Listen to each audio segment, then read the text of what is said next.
Alrighty, what's up, guys? This is my post-fight analysis and breakdown on UFC 174. Overall, it was an alright card. It wasn't the most exciting, to say the least.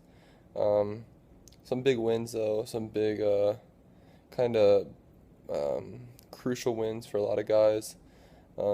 Especially Rory Macdonald, big win over Tyron Woodley. We'll start with that fight. He probably the most impressive fighter on the night. The way he just shut out Woodley, he literally shut Woodley down. He pressured Woodley. He didn't let Woodley jump. Get his jump off.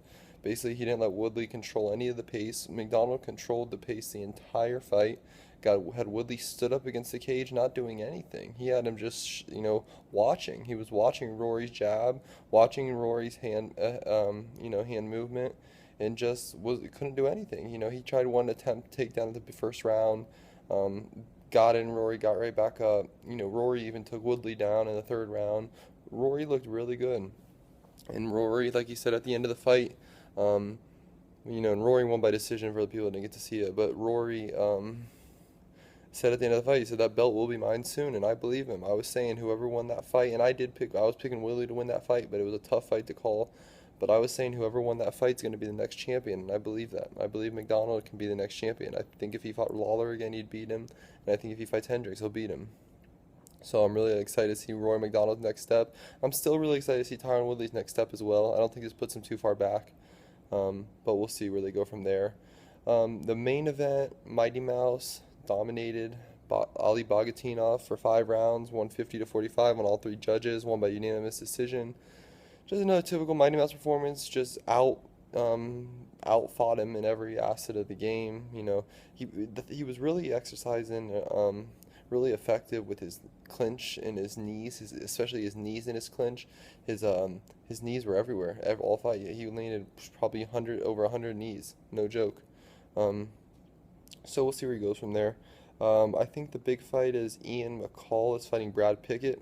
I'd like to see maybe the winner of Brad Pickett, Ian McCall, fight Demetrius. We know McCall is the last guy to almost basically beat Demetrius, and then Brad Pickett, another challenger there who was a top 135er, who would be interesting. But I'd like to see the winner McCall Pickett fight Mighty Mouse. But good job to Mighty Mouse, dominated. The other big winner on the night, another big winner on the night, I should say, Ryan Bader picked up a big win over Cavalcante, which he needed.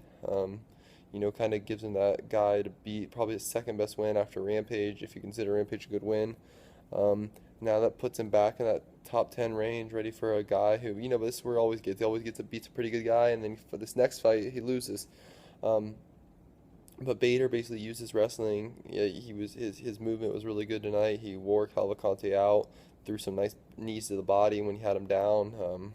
Bader looked good. Bader, the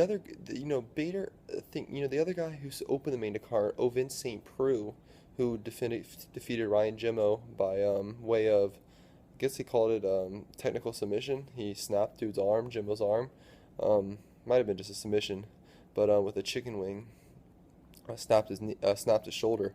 Ovin St. Preux was ranked 13th in the 205 division. Tonight made it 5 wins in a row for Ovin St. Preux. Has real good athlete. Used to play football at University of Tennessee. I wouldn't mind seeing, with that win, he was number 13. That win's gonna put him close to the top 10, if not top 10. Him and Bader, OVP and Ovin St. Preux versus Ryan Bader might be a really good fight to set up next, unless they want to take both guys and give them someone in the top 10.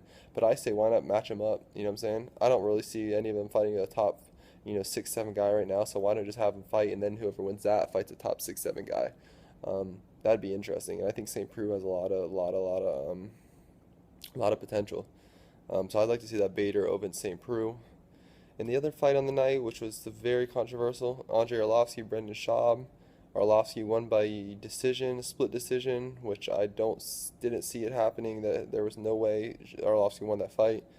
Even if you say it was split rounds 1 and 2, say Arlovsky won round 1, Schaub won round 2, or vice versa, whatever it was. Schaub definitely won round 3, and that was the only round that was clearly a winner. I'd almost say like a kind of a Ross Pearson. I don't know if it was as big as Ross Pearson, Diego Sanchez, but It was pretty bad call. But then again, neither guy really did much. You know what I'm saying? And Schaub had a hematoma on his basically in his jaw right here in his cheekbone. He had a hematoma coming out his jaw.